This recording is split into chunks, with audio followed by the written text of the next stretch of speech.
مساء الخير، يا رب تكونوا كويسين. النهاردة زي ما انتوا شايفين النهاردة هنعمل البراوني.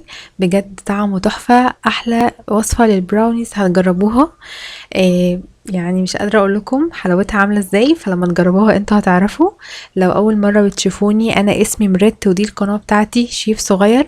اتأكدوا ان انتوا عاملين اشتراك هنا في القناة، اضغطوا على كلمة اشتراك او سبسكرايب، لاننا من اول بكرة هنبتدي سلسلة الاكلات الصيامي او النباتية، او بمعنى صح الاكلات اللي من غير حليب او بيض. فما تنسوش تعملوا اشتراك علشان توصلكم كل فيديوهاتي اللي جاية، ولايك للفيديو ده علشان يوصل لاكبر عدد من الناس. ويلا بينا. اول حاجة هحتاج باكو من الشوكولاتة الخام اللي هي الغامقة، بتبقى 200 جرام. استعملت باكو دريم، تقدروا تستعملوا باكو تاني اسمه سما. انا عايزة الغامقة اللي هي من غير حليب. ونص كوباية من الزبدة. في الوصفة دي مش هينفع نبدل الزبدة، ممكن اعمل لكم وصفة تانية للبراوني بس من غير زبدة. دلوقتي هسيح الشوكولاته. انا اسهل حاجه تعملوها ان انتوا تبشروا الشوكولاته زي ما انتوا شايفين كده عشان ما تاخدش وقت معاكم. في حله على النار فيها ميه بتغلي، هحط فوقيها طاسه او اي حله تانية عندي برضو صغيره، واحط الشوكولاته اللي انا بشرتها دي وافضل اقلب فيها.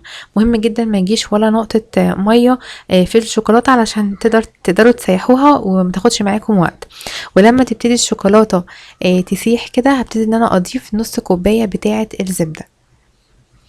ولما اضيف نص كوبايه الزبده هفضل اقلبهم مع بعض لحد ما هتلاقوا الزبده دابت تماما مع الشوكولاته وبقى فيها لمعه حلوه كده، وبقى القوام بتاعها جميل جدا، وده اللي هتشوفوه في الفيديو.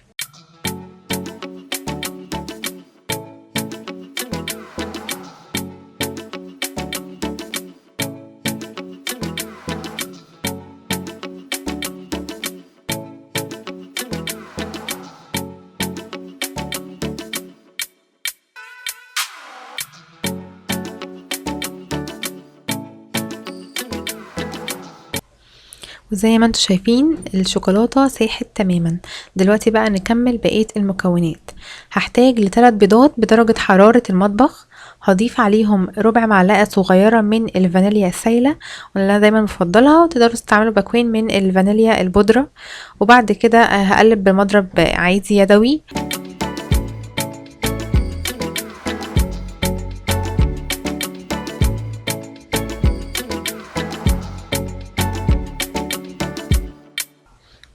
بعد كده معايا كوباية من السكر، سكر ابيض عادي، هضيفه بالتدريج واضرب بالمضرب. لو حبيت تستعملوا مضرب كهربي تمام، بس احنا هنستعمله قدام شوية، فانا استعملت المضرب اليدوي دلوقتي هضيف الكوباية على كذا مرحلة كده، وافضل اقلب بالمضرب.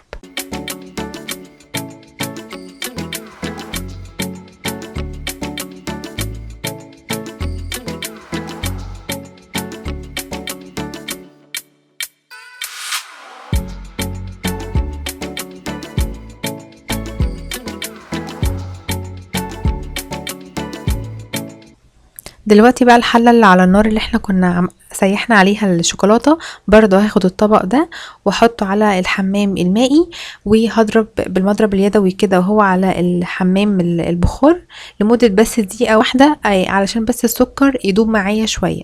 تمام، عشان مش عايزه يكون السكر حبيباته باينه في الخليط. لمده دقيقه واحده بس، وبعد كده هرجع اكمل بقيه الشغل عادي. دلوقتي بقى هجيب المضرب الكهربي على سرعة عالية، وهفضل اضرب في الخليط بتاع البيض والسكر ده لمدة دقيقتين او 3 دقايق، لحد ما هتلاقوه بدأ الحجم بتاعه يكبر ويبقى لونه ابيض، ويتحول كده لقوام الفوم شوية. فانا هضرب فيه لمدة 3 دقايق لحد ما الاقي القوام ده عندي، وده اللي انتوا هتشوفوه في الفيديو دلوقتي.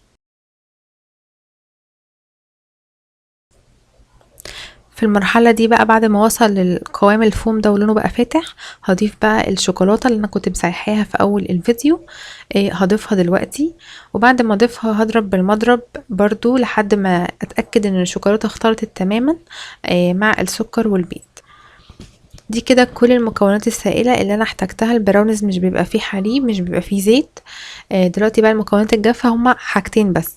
معايا تلت كوباية من الدقيق الابيض، ومعايا ربع كوباية من الكاكاو الخام الغير محلى، وباكو من النسكافيه البلاك. بيفرق جدا في الطعم. الباكو بتاع النسكافيه البلاك هضيف بس نصه، مش هضيف الباكو كله. يبقى معايا تلت كوباية من الدقيق. تلت كوباية يعني اقل من النص، اقل من نص كوباية، ما بين الربع والنص كده. تمام. وهنخلهم كلهم مرة واحدة مع بعض، يعني مش هضيف بالتدريج، انا هنخلهم وهضيفهم كلهم مرة واحدة. ما تنسوش ان بكتب دايما المكونات بالتفصيل في صندوق الوصف تحت الفيديو.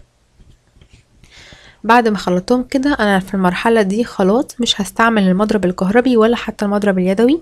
كل حكاية ان انا هجيب معلقة وهفضل اقلب من تحت لفوق. ممكن الموضوع ده ياخد معايا حوالي 5 دقايق، اقلب من تحت لفوق واعمل الحركة اللي انتوا شايفينها في الفيديو دي، ان انا بنطر الدقيق يعني والكاكاو بحيث ينزل في بقية الخليط، وهكذا افضل اقلب من تحت لفوق لحد ما تلاقوا الخليط اختلط تماما ببعضه ومفيش اي نقطة دقيق او كاكاو باينة.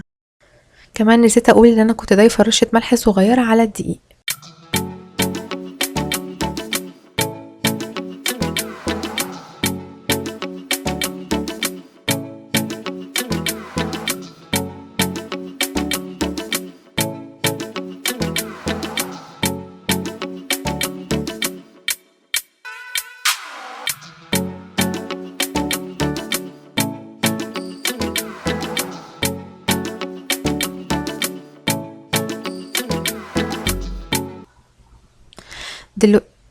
دلوقتي بقى ده القوام بتاع البراونيز، هو بيبقى تقيل، اتقل من الكيك العادي زي ما انتوا شايفين.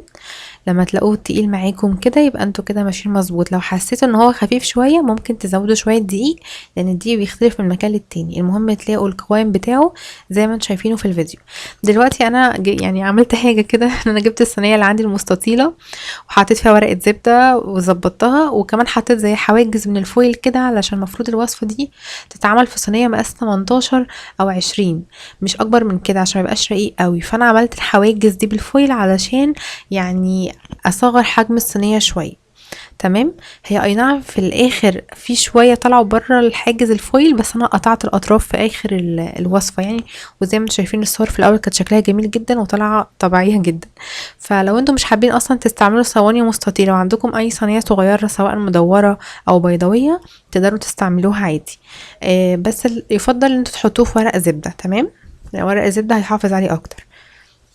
انا دخلته الفرن على درجة حرارة 170، بيقعد حوالي 20 دقيقة، وممكن اقل شوية على حسب الحرارة بتاعة الفرن عندكم. انتوا ممكن تختبروه بالخلة، دخلوها جوه كده، لو لقيتوه مش طالع سايب قوي يبقى كده تمام. هو الوش بتاعه بيبقى مكسر بالشكل ده، اول ما تلاقوا الوش بتاعه مسك كده شوية او عمل التكسيرة اللي انتوا شايفينها دي كأنه مقشر، يعرفوا كده ان هو استوى. هو مش صعب وتسويته مش بتاخد وقت طويل. بعد ما طلعته من الفرن اتعاملت معاه بكل يعني بالراحة جدا، في ان انا اقلبه بالراحة علشان اشيل ورقة الزبدة من تحت، ويعني اتعاملت معاه بالراحة جدا. تمام. وزي ما انتم شايفين بعد ما طلعته قطعته على شكل مربعات بالشكل ده. بجد طعمه يا جماعة جميل جدا جدا جدا، لازم تجربوه لانه مش هتحسوا ان انتوا عاملينه في البيت اصلا، اكنكم جايبينه من بره. اتمنى يكون الفيديو النهاردة عجبكم، واشوفكم في وصفة جديدة، وباي باي.